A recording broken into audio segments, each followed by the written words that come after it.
मित्रांनो, बातमीच्या पलीकडे या सत्रात आपलं स्वागत आहे. चला तर मग आपण सुरू करूया ठळक नाही पण महत्त्वाच्या बातम्या. पहिला मुद्दा आहे चीन. आपण 2 दिवसापूर्वी बातमी ऐकलीच असेल की चीनने आपले जवळजवळ 10,000 सैनिक मागे हटवलेले आहेत लडाखच्या बॉर्डरवरून.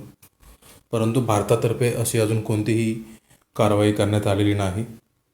आता यामागे चीनचा काय उद्देश असू शकतो, तर त्याच्यामध्ये 2-3 शक्यता असू शकतात. एक तर भारताला भेसावत पकडण्यासाठी आणि काहीतरी कपट करण्यासाठी हे एखादी चाल असू शकते, किंवा व्यापार धंदा जो काय बंद म्हणजे जो काय रोडावलेला आहे भारताबरोबर लडाखच्या तणावामुळे तो पुन्हा सुरू व्हावा असं काय एखादं मोठं धोरण असू शकतं, किंवा लडाख सोडून दुसरीकडे कुठेतरी कुरापत करण्याची सुद्धा योजना असू शकते. पुढचा आपला मुद्दा आहे भूपिंदर सिंग मान. आपल्याला माहीतच असेल की सुप्रीम कोर्टाने किसान आंदोलनावरती जी कमिटी तयार केली होती त्यामध्ये हे गृहस्थ होते, आणि परंतु त्यांनी आपलं नाव मात्र त्या कमिटीतून मागे घेतलेलं आहे. आणि त्यांनी जे निवेदन दिलं आहे की त्यांच्या मते शेतकऱ्यांच्या हिताला धक्का पोहोचू नये अशा प्रकारचं, म्हणून मी त्यातून बाहेर पडत आहे अशा प्रकारचं निवेदन त्यांनी दिलेलं आहे. परंतु जी सोशल मीडियावरती किंवा काही ठिकाणी जी बातमी आलेली आहे त्याप्रमाणे त्यांना कॅनडामधून धमकी आली होती तसे बाहेर पडण्यासाठी. डावे आघाडीचे विचाराचे जे काही लोक आहेत त्यांच्याकडनं हा केलेला एखादा उद्योगसुद्धा असू शकतो. आपली पुढची बातमी आहे सुशांत केस. आपल्याला माहीतच असेल की सुशांतची जे CBI चौकशी सुरू आहे त्यामध्ये सध्या तरी काही अजून अपडेट आलेले नाहीत. परंतु एक बातमी अशी आहे की CBIनं आपली माणसं वाढवलेली आहेत, आणि त्या केसच्या अपडेटविषयी काही उलट्या सुलट्या बातम्या सोशल मीडियामध्ये सुद्धा फिरत आहेत.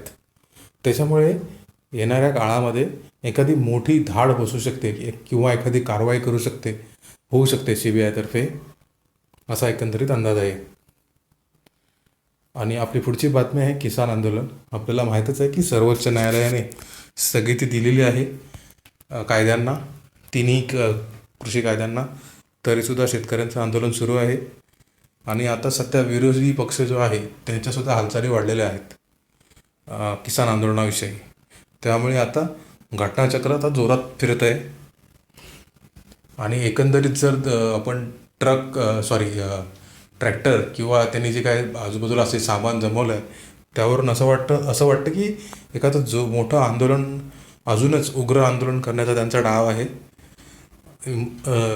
आपण असं बोलू शकतो की ट्रम्प यांनी जो काही प्रयत्न केला कॅपिटल हाऊसमध्ये त्यांच्या समर्थकांना घुसवण्याचा, तसाच काहीचा प्रकार या किसान आंदोलनामध्ये सुद्धा होऊ शकतो. परंतु तो यावेळी शेतकरी जे किसान आहेत किंवा जे डाव्या विचारांचे लोक आहेत तिथे ते घुसलेले त्या शेतकऱ्यांच्या याच्यामध्ये, त्यांच्यातर्फे असा एखादा प्रयत्न होऊ शकतो. आपला पुढचा जो मुद्दा आहे त्यामध्ये आपण भविष्यातील घडामोडी आणि ज्योतिष निरीक्षण पाहणार आहोत. आपल्याला माहीत असेल की फेब्रुवारीमध्ये षटग्रही योग हा लागणार आहे मकर राशीमध्ये, आणि असाच षटग्रही योग 2019च्या डिसेंबरमध्ये च्या शेवटी लागलेला, जेव्हा त्या कोरोनाचा जन्म झाला.